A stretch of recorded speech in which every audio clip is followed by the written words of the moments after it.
Bismillahirrahmanirrahim. Assalamualaikum warahmatullahi wabarakatuh.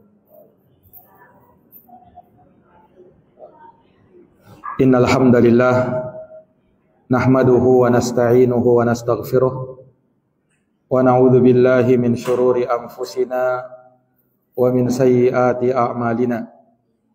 May yahdihillahu fala mudhillalah wa may yudlilhu fala hadiyalah.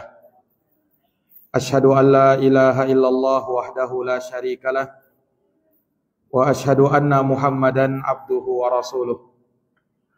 Ya ayyuhalladzina amanu taqullaha haqqa tuqatih wa la tamutunna illa wa antum muslimun. Ya ayyuhan nasu taqu rabbakumul ladzi khalaqakum min nafsin wahidah wa khalaqa minha zawjaha wa batha minhuma rijalan katsiran wa nisaa'a wattaqullaha alladzi tasaaluna bihi wal arham innallaha kana 'alaikum raqiba. Ya ayyuhalladzina amanu taqullaha wa qulu qawlan sadida yuslih lakum a'malakum wa yaghfir lakum dunubakum wa may yuti'illaha wa rasulahu faqad faza fawzan 'azima. Amma ba'd, fa inna asdaqal hadithi kitabullah wa khairal huda huda Muhammadin sallallahu alaihi wa ala alihi wa sahbihi wa sallam wa syarrul umuri muhdatsatuha fa inna kulla muhdatsatin bid'ah wa kulla bid'atin dhalalah wa kulla dhalalatin finnar. Ma'asyiral ikhwa wal akhawat, hadirin wal hadirat, kaum muslimin dan muslimat, para peserta daurah yang dirahmati dan dimuliakan oleh Allah Subhanahu wa taala. Alhamdulillah, puji dan syukur kita panjatkan kehadirat Allah yang Maha Kuasa yang telah menciptakan langit dan bumi, bulan dan matahari, dan Allah Subhanahu wa taala tundukkan segala sesuatu sebagai sarana dan prasarana untuk kita dan menunjang kehidupan kita di dunia. Maka tidak ada kata yang paling pantas untuk kita ucapkan selain bersyukur kepada Allah dan senantiasa memuji akan kebesaran Allah Subhanahu wa taala Rabbul Alamin. Alhamdulillahi bi ni'matihi tatimmus shalihat. Segala puji hanya bagi Allah yang dengan nikmat-nikmatnya tertunai segala amal-amal kebajikan. Tak lupa kita haturkan salawat beserta salam, semoga senantiasa tercurahkan, terkirimkan kepada junjungan kita, Nabi Agung, Nabi besar Muhammad sallallahu alaihi wasallam. Nabi yang diutus oleh Allah Subhanahu wa taala sebagai mubasysyira wa nadhira, pemberi peringatan dan pemberi kabar gembira. Beliau adalah da'i ilallah, yang mengajak kepada agama Allah, wasirajan munira, dan sebagai pelita yang menerangi umat manusia. Maka semoga kita dijadikan sebagai umat Muhammad sallallahu alaihi wasallam yang senantiasa mengagungkan sunnah-sunnah beliau dan menjadikan sunnah beliau sallallahu alaihi wasallam sebagai jalan hidup kita yang kita berpegang kepadanya sampai akhir hayat kita. Ikhwani fiddin wa akhwati fillah, a'azzani Allah wa iyyakum. Tak lupa kita haturkan jazakumullahu khairan kepada ikhwah yang hadir, demikian pula akhwat, walaupun dalam suasana yang lagi turun hujan, ini tidak menghalangi kita untuk tetap melaksanakan daurah pada malam hari ini. Semoga perkumpulan kita di malam ini dicatat sebagai amal ibadah, amal yang memberatkan timbangan kebaikan kita di yaumul akhir nanti, dan semoga Allah Subhanahu wa taala menjadikan perkumpulan kita dijadikan sebagai perkumpulan yang penuh dengan keberkahan dan kebaikan serta kemuliaan dan keutamaan di sisi Allah Subhanahu wa taala. Amin ya rabbal alamin. Sebagaimana kita pun mengucapkan syukur jazakumullahu khairan kepada segenap pengurus Masjid Subulus Salam yang telah memberikan ruang dan waktu kepada kita untuk bisa duduk di majelis ilmu seperti ini, dan semoga Allah Subhanahu wa taala menjadikan semua pihak yang menjadi sebab terselenggaranya kegiatan yang baik ini dicatat sebagai amal saleh yang akan semakin mendekatkan diri kita kepada Allahu Rabbul Alamin. Amin ya rabbal alamin. Hadirin wal hadirat, jamaah peserta daurah yang dirahmati oleh Allah, sebagaimana yang telah diumumkan bahwa insyaallah taala pada daurah akidah yang kelima kali ini kita akan mengangkat tema yang amat penting, suatu akidah yang sangat besar di dalam agama kita. Kita mengangkat judul Aina Allah, di mana Allah? 1000 dalil tentang ketinggian Allah Subhanahu wa taala di atas seluruh makhluknya. Para hadirin wal hadirat jamaah yang dirahmati oleh Allah, pembahasan ini adalah pembahasan yang sangat penting.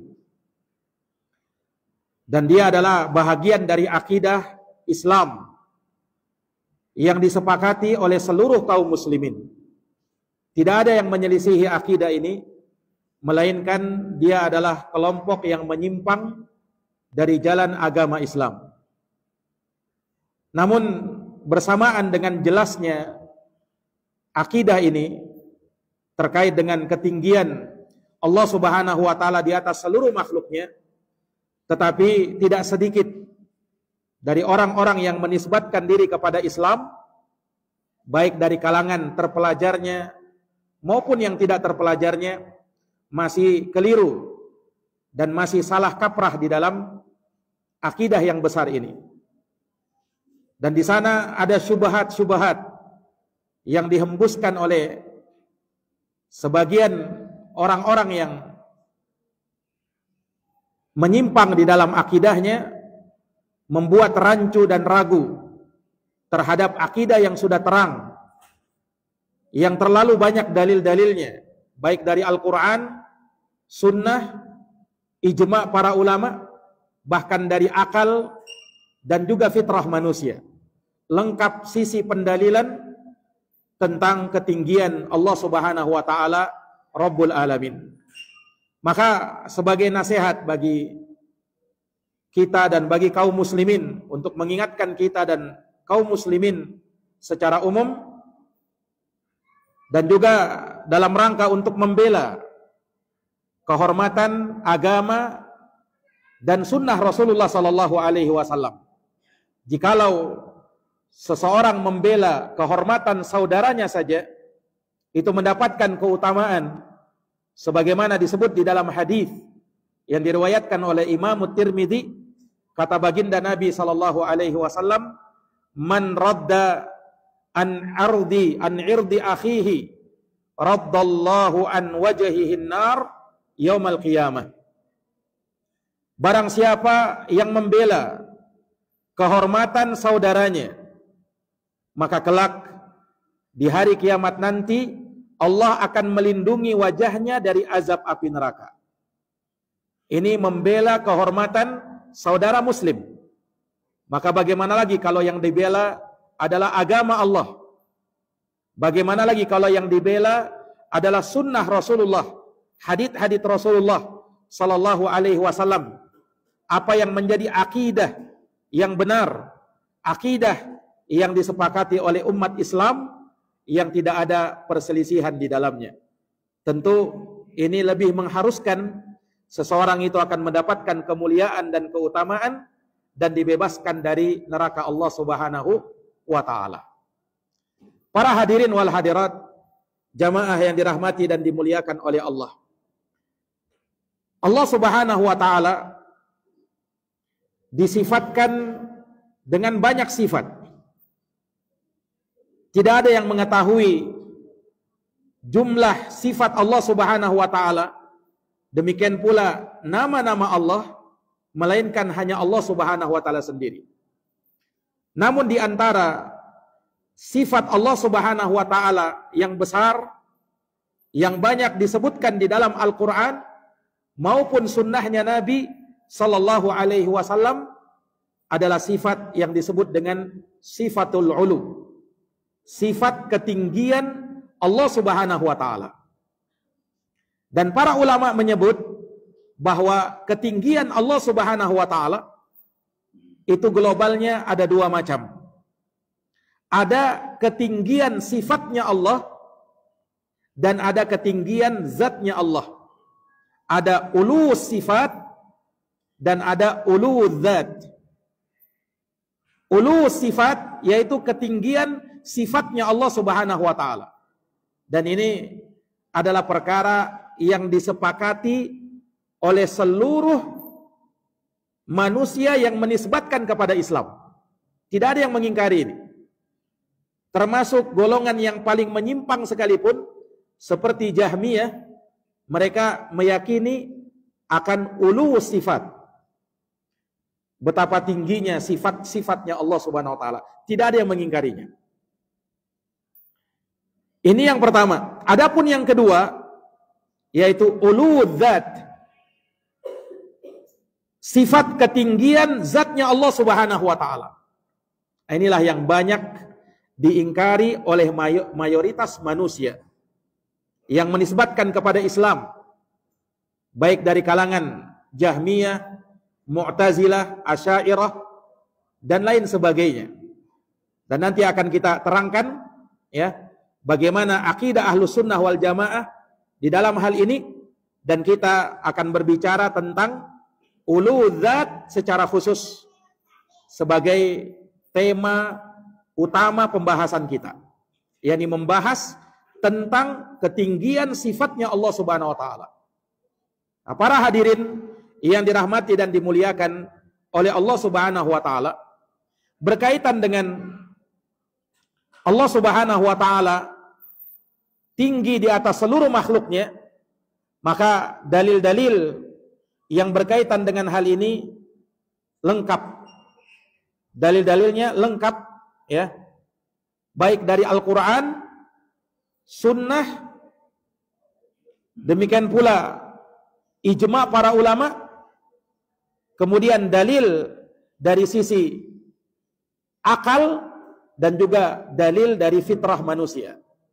Nah, makanya sesuai dengan judul yang kita berikan, ada 1000 dalil bahkan lebih yang menunjukkan akan ketinggian zatnya Allah Subhanahu wa taala di atas seluruh makhluknya.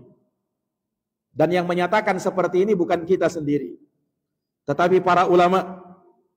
Bahkan disebutkan dari tokoh seniornya ulama dari madhab Al-Imam Syafi'i. Ini sebagaimana yang dinukil oleh Syekhul Islam Ahmad bin Abdul Halim Al-Harrani rahimahullahu ta'ala, sebagaimana dalam Majmu'ul Fatawa. Kata beliau, qala ba'du akabiri ashabi Syafi'i, berkata sebagian ulama besar madhab Syafi'iyah, mereka mengatakan fil Qur'ani, di dalam Al-Quran, alfu dalilin, ada 1000 dalil, au azyat, atau bahkan lebih, tadullu ala anna Allah ta'ala alin alal khalqi, yang semuanya menunjukkan bahwasanya Allah Subhanahu wa taala itu tinggi di atas makhluknya, wa annahu fawqa ibadihi, dan bahwasanya Allah Subhanahu wa taala itu di atas seluruh makhluknya. 1000 dalil bahkan lebih yang menunjukkan akan ketinggian Allah Subhanahu wa taala di atas seluruh makhluknya.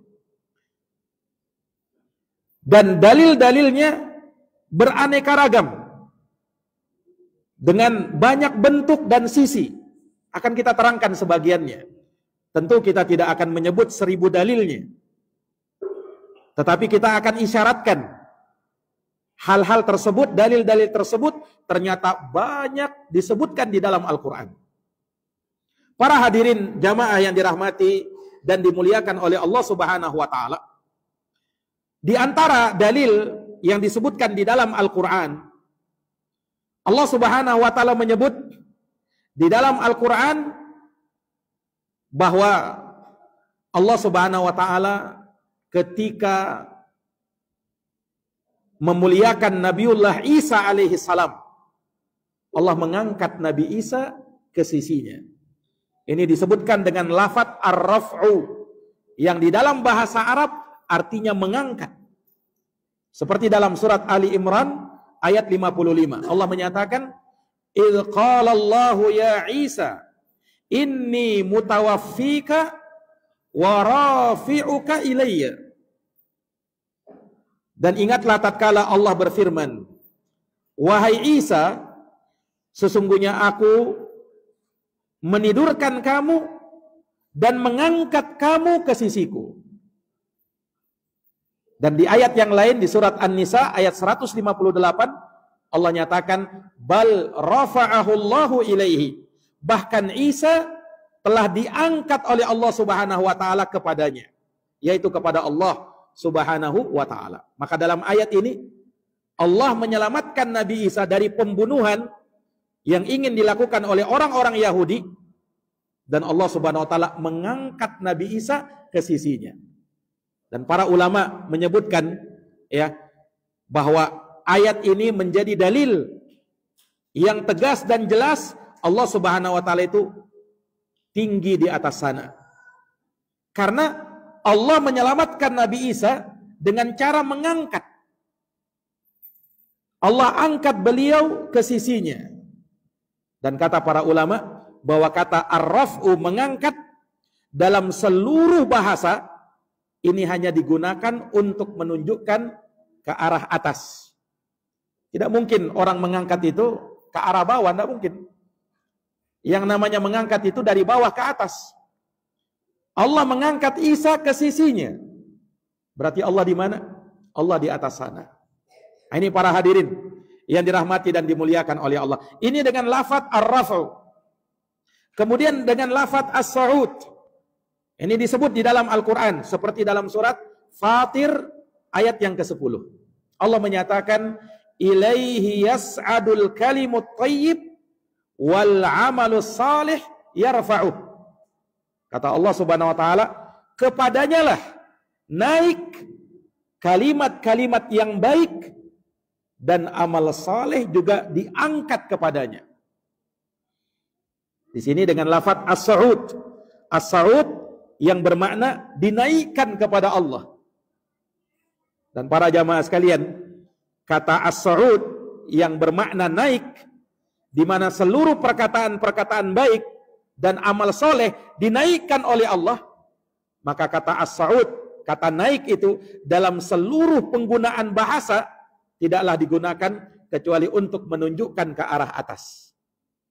Tidak mungkin dinaikkan ke arah samping, pasti dinaikkan ke arah atas. Dan semua amal soleh dinaikkan kepada Allah Subhanahu wa ta'ala. Maka jelas Allah Subhanahu wa ta'ala di atas seluruh makhluknya. Kemudian jamaah sekalian, terkadang digunakan dengan lafadz al-uruj. Al-uruj juga bisa bermakna naik dan terangkat. Seperti firman Allah Subhanahu wa ta'ala dalam surat Al-Ma'arij ayat yang keempat. Allah menyatakan, "Ta'rujul malaikatu warruhu ilaihi." Para malaikat dan Jibril alaihi wassalatu wassalam seluruhnya uruj kepadanya, yakni naik kepada Allah. Mereka naik kepada Allah. Nah, kemudian di surat As-Sajdah ayat yang kelima, Allah menyatakan, "Yudabbirul amra minas sama'i ilal ard thumma ya'ruju ilaihi." Allah yang mengatur segala urusan di langit sampai ke bumi. Kemudian urusan tersebut ya'ruju ilaihi, akan Allah naikkan kepadanya. Pada hari kiamat nanti semua urusan akan Allah naikkan. Dan tentu kata al-uruj di dalam bahasa tidaklah digunakan kecuali untuk makna yang berada di atas sana. Nah, ini para hadirin yang dirahmati dan dimuliakan oleh Allah Subhanahu wa taala.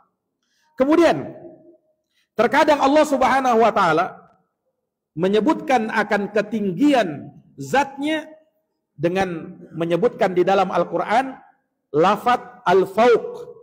Al-fauq di dalam bahasa Arab ya itu bermakna yang berada di atas. Seperti dalam Quran surat An-Nahl ayat 50. Allah Subhanahu wa taala berfirman, "Yakhafuna rabbahum min fawqihim wa yaf'aluna ma yu'marun." Para malaikat itu mereka takut kepada Tuhan mereka min fawqihim, yang ada di atas mereka. Mereka takut kepada Tuhan mereka yang ada di atas mereka. Ini jelas menunjukkan bahwa Allah ada di atas mereka, para malaikat. Ini para hadirin yang dirahmati dan dimuliakan oleh Allah. Kemudian Allah Subhanahu wa taala menyebutkan, dan ini dalil yang paling terkenalnya, walaupun ini bukan satu-satunya dalil terkait dengan ketinggian zatnya Allah. Ini salah satunya saja, yaitu dengan lafaz istiwa. Dengan lafaz istiwa. Dan lafaz istiwa di dalam bahasa Arab kalau ya, dimutaaddikan dengan lafaz ala, maka tidak ada maknanya kecuali atas, kecuali bermakna di atas. Dan ini berulang kali Allah sebutkan dalam Al-Quran. Di antaranya di surat Toha ayat yang kelima. Allah berfirman, Ar-Rahmanu alal arsyistawa.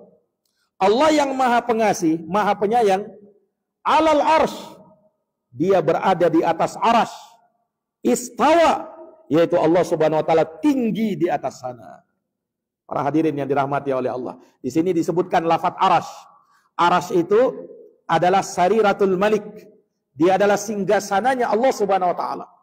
Dan arash adalah makhluk terbesar dan makhluk tertinggi. Dari seluruh makhluk, yang paling besarnya itu arash, yang paling tingginya itu arash. Jadi kalau kita lihat makhluk terbesar yang bisa kita lihat sekarang ini dengan mata kepala kita adalah langit. Langit yang kita lihat di sini itu adalah langit dunia. Di atas langit dunia ini masih ada langit kedua. Di atas langit kedua ada langit ketiga, langit keempat, kelima, keenam, ketujuh. Di atas langit ketujuh ada samudra. Di atas samudra ada arash. Dan di atas arash itulah Allah Subhanahu wa taala. Maka Allah di atas arash. Itulah makna dari ayat tadi. Ini para hadirin yang dirahmati oleh Allah. Dan ini ayat semisal dengannya Allah sebut pada 6 ayat berikutnya. Cuman dengan lafaz tsumma stawa 'alal arash. Kemudian Allah istiwa di atas arasnya. Tinggi berada di atas arasnya. Dan aras di atas sana. Di atas langit yang ketujuh. Para hadirin yang dirahmati oleh Allah.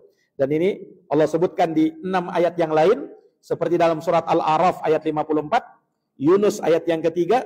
Ar-Ra'd ayat yang kedua. Al-Furqan ayat 59. As-Sajdah ayat yang keempat. Dan Al-Hadid ayat yang keempat. Diulang-ulang sama Allah Subhanahu wa ta'ala. Nah, dan lafaz istiwa dalam bahasa Arab memang mengandung beberapa makna. Tetapi kalau digabungkan dengan lafaz ala, maka dalam bahasa Arab tidak ada maknanya kecuali bermakna di atas. Ini sebagaimana disebut di dalam Lisanul Arab karya Imam Ibnul Mandur rahimahullahu ta'ala. Ini para hadirin yang dirahmati dan dimuliakan oleh Allah. Kemudian di antara dalil yang menunjukkan bahwa Allah Subhanahu wa taala berada di atas sana, Allah Subhanahu wa taala sebutkan dengan lafaz al-inzal. Dengan lafaz al-inzal. Nah, yaitu Allah Subhanahu wa taala menurunkan. Dan ini banyak-banyak pada lafaz Al-Qur'an. Al-Qur'an itu diturunkan oleh Allah. Seperti di dalam surat Al-Baqarah ayat 285. Allah berfirman, "Amanar rasulu bima unzila ilaihi min rabbih wal mu'minun." Ya, telah beriman ar-rasul terhadap apa yang diturunkan kepadanya Diturunkan dari siapa? Diturunkan dari Rabb-nya. Orang-orang beriman pun beriman. Orang-orang mukmin pun mereka beriman dengan hal tersebut. Perhatikan ayat ini, Quran diturunkan dari sisi Allah. Yang namanya diturunkan, ya, maka tidak mungkin diturunkan itu dari bawah ke atas. Pasti yang namanya turun itu dari atas ke bawah. Nah, ini lafaz al-inzal. Allah menurunkan Quran itu. Dan ini banyak disebut dalam Quran. Dalam surat Az-Zumar, Allah menyatakan, Tanzilul kitabi minallahil azizil hakim. Quran itu diturunkan dari Allah. Allah turunkan. Berarti Allah di mana? Allah di atas sana. Nah, demikian pula dalam surat Al-Haqqah ayat 43. Dan ini puluhan ayat yang menyebutkan hal ini. Nah, makanya tidak ragu kalau kita menyebut bahwa dalil tentang ketinggian Allah itu ada 1000 dalil bahkan lebih. Ini para hadirin yang dirahmati dan dimuliakan oleh Allah Subhanahu wa taala. Kemudian Allah Subhanahu wa taala juga menyebut ketinggian zatnya dengan menyatakan bahwa dia berada di atas langit. Itu dalam Quran surat Al-Mulk ayat 17 sampai 18. Allah berfirman, "Aamintum man fis sama ayakhsifa bikumul arda fa idza hiya tamur am amintum man fis sama ayyursila alaikum hasiba." Kata Allah Subhanahu wa taala, apakah kamu merasa aman terhadap Allah yang di atas langit? Ini jelas, yang jelas bagaimana lagi nih? Ini betul-betul jelas dalilnya, ya kan? Nah, sangat jelas. Apakah kalian merasa aman terhadap Allah yang ada di atas langit, bahwa dia akan menjungkir balikan bumi bersama kamu? Ya. Dan apakah kamu merasa aman terhadap Allah Subhanahu wa taala yang ada di atas langit? Diulangi lagi. Am amintum man fis sama. Ya. Para hadirin yang dirahmati dan dimuliakan oleh Allah. Ini begitu jelas dalilnya. Nah, terkait dengan hal ini. Ikhwani fiddin a'azani Allahu wa iyyakum. Nah, kemudian kalau kita melihat dalil-dalil yang lain, kita ambil dari sisi asma'ullah. Dari sebagian nama-nama Allah. Itu juga menggambarkan akan ketinggian Allah. Seperti nama Al-Ali. Allah itu diantara namanya Al-Ali. Seperti firman Allah, Innallaha kana aliyan kabira. Dalam surat An-Nisa ayat 43. Sesungguhnya Allah maha tinggi lagi maha besar. Di surat Al-Baqarah 255. Allah berfirman, Wa huwal aliyul azim. Dan dia maha tinggi lagi maha agung. Dan ini disebutkan dalam sejumlah ayat dalam Quran. Nama Al-Ali. Al-Ali artinya yang maha tinggi. Demikian pula nama Allah Al-A'la. Jadi Allah itu punya 3 nama yang bermakna ketinggian. Yang pertama Al-Ali, yang kedua Al-A'la, dan yang ketiga Al-Muta'al. Ini semuanya maknanya yang maha tinggi. Nah, kalau Al-A'la, ini ayat di dalam Quran surat Al-A'la. Sabbihisma rabbikal a'la. Maha suci Tuhanmu, zat yang maha tinggi. Al-A'la disebut. Al-Muta'al itu disebut dalam surat Ar-Ra'd ayat 9. Allah menyatakan, Alimul ghaibi wasyahadah Al-Kabirul Muta'al. Dialah yang maha tahu perkara yang gaib dan yang nampak. Zat yang maha besar lagi maha tinggi. Ikhwani fiddin a'azani Allah wa iyyakum. Apa yang tergambar pada diri kita kalau dikatakan Allah itu maha tinggi? Tidak mungkin berada di dekat kita. Tidak mungkin ada di bumi. Tetapi Allah Subhanahu wa taala di atas sana karena dia maha tinggi. Nah, Allah Subhanahu wa taala disucikan dari sifat kerendahan. Allah itu tidak rendah, Allah itu maha tinggi. Dan sifat ketinggian itu adalah sifat kesempurnaan bagi Allah Subhanahu wa taala. Ini dalil dalam Quran dan masih banyak lagi. Adapun dalil dalam hadis. Dalil dalam hadis yang pertama kita sebut, inilah yang menjadi kita mengambil tema pembahasan ini, yaitu di mana Allah. Yaitu hadis Muawiyah bin Hakam As-Sulami radhiyallahu taala anhu. Beliau bercerita, kanat li jariyah. Dahulu aku punya budak, seorang budak wanita. tar'a ghanaman li. Yang budak wanitaku ini kutugaskan untuk mengembalakan kambing-kambingku qibala Uhudin wal Jawaniyah. Dia mengembalakan kambing ke daerah sekitar Gunung Uhud dan sekitar Jawaniyah yang dekat dengan Gunung Uhud. Fattala'tu dzata yaumin. Aku memeriksa suatu hari, fa idza bidzi'bi qad dhahaba bisyatin min ghanamiha. Maka ternyata ada seekor serigala yang membawa pergi satu ekor kambingku, yakni dimakan serigala kambingnya. Maka wa ana rajulun min bani Adam, kata Muawiyah. Aku ini ya seorang manusia biasa. Asafu kama ya'safun. Aku bisa marah sebagaimana orang bisa marah. Walakinni sakaktuha sakkah. Maka saking marahnya aku tampar budak wanitaku itu. Tapi setelahnya Muawiyah bin Hakam menyesal. Kenapa dia melakukan perbuatan itu? Maka beliau pun mendatangi Rasulullah SAW. Fa'adzama dzalika alayya. Ternyata Nabi malah memperbesar masalah itu. Oh, jadi terasa berat oleh sahabat Muawiyah bin Hakam As-Sulami. Maka akhirnya beliau pun berkata, ya Rasulullah, afala utiquha. Ya Rasulullah, kalau begitu saya bebaskan saja dia. Saya bebaskan saja dari perbudakan. Saya merdekakan dia ya Rasulullah, sebagai penembus kesalahanku. Maka kata Nabi SAW, i'tini biha. Jangan dulu. Kau datangkan dulu budakmu itu ke hadapanku. Maka Muawiyah bin Hakam memanggil budak wanitanya itu untuk didatangkan kepada Nabi Sallallahu Alaihi Wasallam. Ketika dia menghadap kepada Nabi, Nabi menguji dia dengan dua pertanyaan. Apa kata Nabi? Rasulullah bersabda, Aina Allah? Di mana Allah?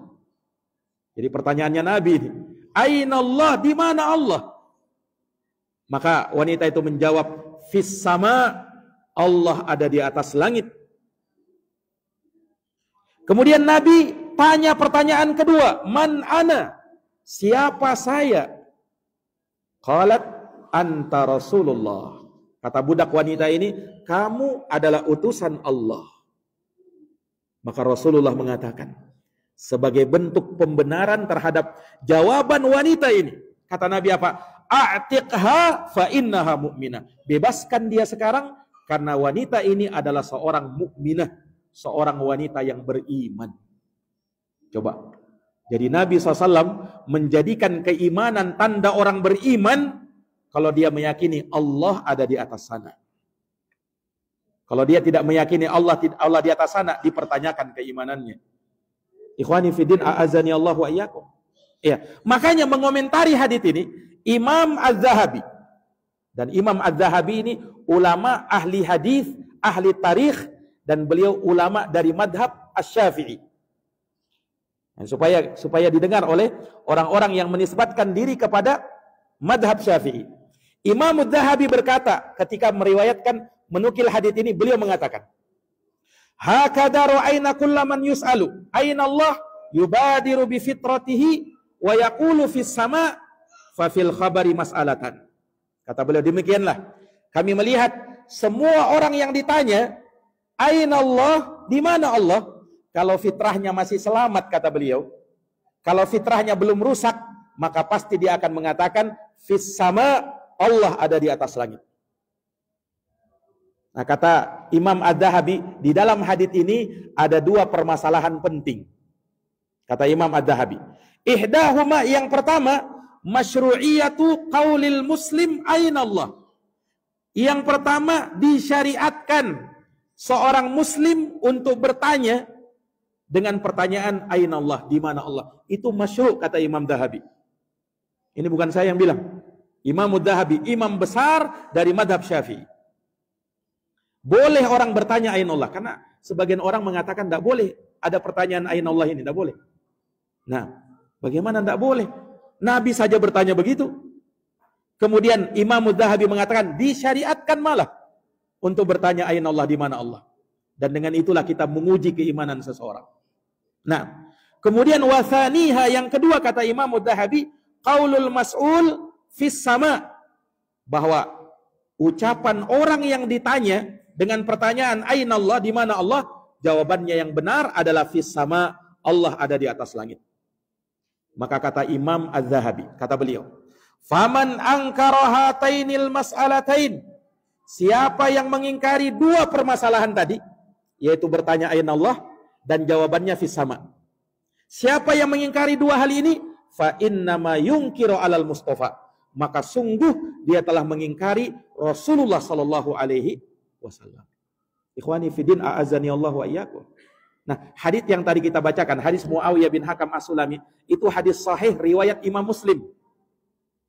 Dan tentu kita tahu ya, hadis Muslim itu, Sahih Muslim, hadis atau kitab tersahih ketiga setelah Quran dan Sahih Bukhari. Ya, ulama sepakat kan, kitab tersahih itu Al-Quran. Tersahih kedua setelah Quran, Sahih Bukhari. Tersahih ketiga setelah Sahih Bukhari, Sahih Muslim. Tidak diragukan kesahihannya. Makanya ulama kalau meriwayatkan hadis, kalau sudah riwayat Bukhari Muslim, tidak usah ditanya lagi, sahih atau tidak. Pasti sahih, sudah diteliti oleh para ulama.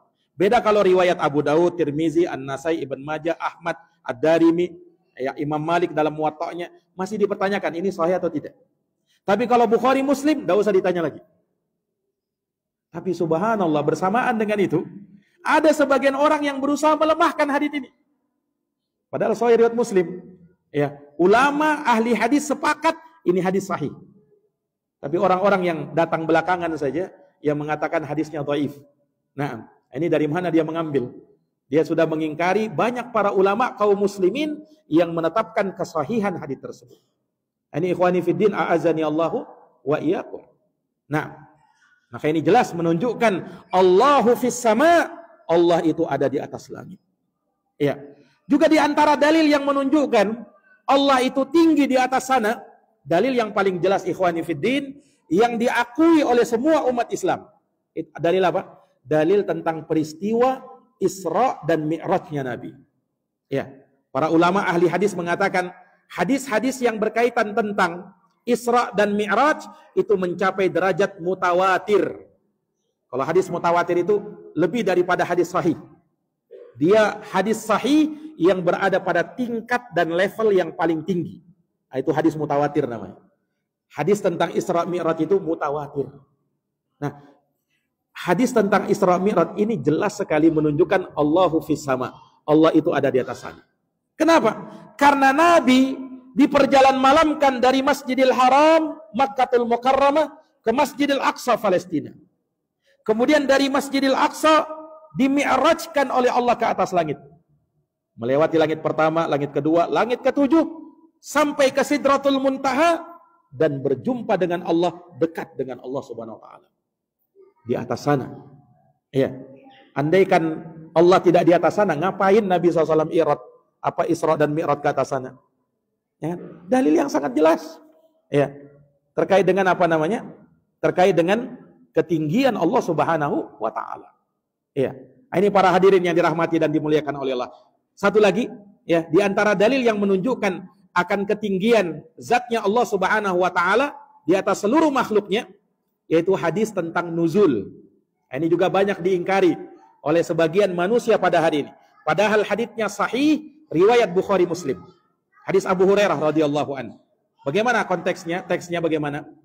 Rasulullah menyatakan, "Yanzilu Rabbuna tabaraka wa ta'ala kulla lailatin ila sama'id dunya hina yabqa thuluthul akhir." Kata Nabi SAW, Allah tabaraka wa ta'ala akan turun di setiap malam ke langit dunia ketika tersisa sepertiga malam terakhir. Kemudian Allah berfirman, "May yad'uni fa astajibalah." Siapa yang berdoa kepadaku, aku akan kabulkan doanya. Wa may yas'aluni fa a'tiyah. Siapa yang minta kepadaku, aku akan beri. Wa may yastaghfiruni fa aghfirlah. Siapa yang minta ampun kepadaku, aku akan ampuni. Perhatikan, Allah atau Rasulullah mengatakan Allah turun ke langit dunia. Turun ke langit dunia. Bukan turun ke bumi ya. Allah turun ke langit dunia saja. Ke langit dunia yang ada di atas sana. Masih di atas sana, bukan ke bumi. Nah, berarti Allah di mana? Kalau Allah turun, sudah kita terangkan tadi, kalau namanya turun, nuzul, dari atas kemana? Ke bawah. Ini hadis riwayat Bukhari Muslim. Jelas sekali. Tapi sebagian orang ada yang berusaha melemahkan hadis ini, tidak suka dengan hadis ini, ya bahkan mencela hadis ini. bahkan mentakwil hadits ini.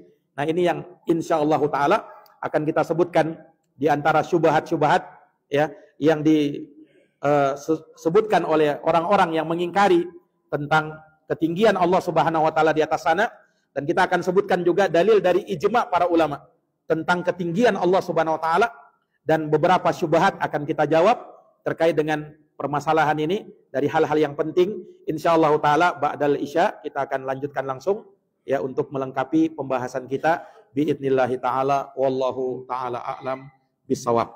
Nah, wa sallallahu ala nabiyyina Muhammadin wa ala alihi wa sahbihi wasallam, wa akhiru da'wana anil hamdulillahi rabbil alamin. Assalamualaikum warahmatullahi wabarakatuh.